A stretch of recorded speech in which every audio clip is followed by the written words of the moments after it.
ఈ ప్రాంతానికంతా ఇతను జమీందారు. పేరు జగన్నాథరెడ్డి. ఇతడు 50,000 ఎకరాల భూమికి అధిపతి. ఈ తెలంగాణ ప్రాంతంలోని జమీందారులందరూ ఇదివరకు ప్రభుత్వానికి పన్ను వసూలుదారులుగా మాత్రమే ఉండేవారు. తరువాత వాళ్ళు నిజాం మన్ననలు పొంది ప్రభుత్వంచే వతన్లు పొందారు. అప్పటి నుండి వేల కొద్ది ఎకరాల భూమిని కైవసం చేసుకున్నారు. ఈ భూములు సాగు చేసుకుని బ్రతికే రైతులందరూ బలవంతంగా కౌలుదారులుగా మార్చబడ్డారు.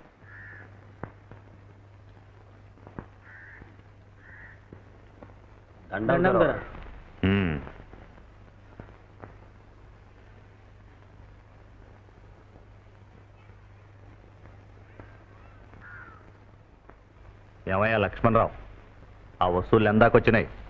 దగ్గర పడ్డట్టే, ఇంకా 2-3 గట్టేది ఉన్నది. ఎందుకు గట్టలే? ఏందయ్యా నువ్వు అట్లా నీళ్లు నవలకుంటూ కూర్చుంటే వసూలేనట్టే. అయ్యో, నేను మొత్తుకుంటూనే ఉన్నదురా. మొత్తుకున్నాడేందయ్యా? పన్ను కట్టనని ఈ మీద రాయితీతే కట్టకేం చేస్తాడు?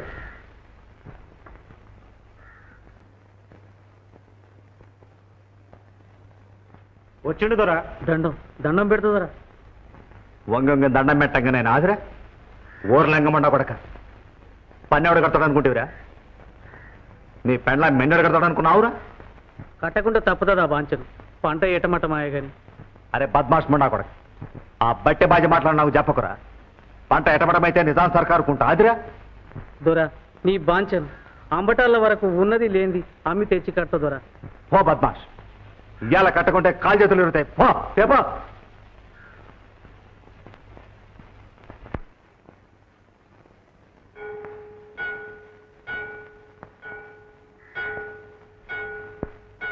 ఏం పంతులు, అది ఎట్లా నిలబడ్డది?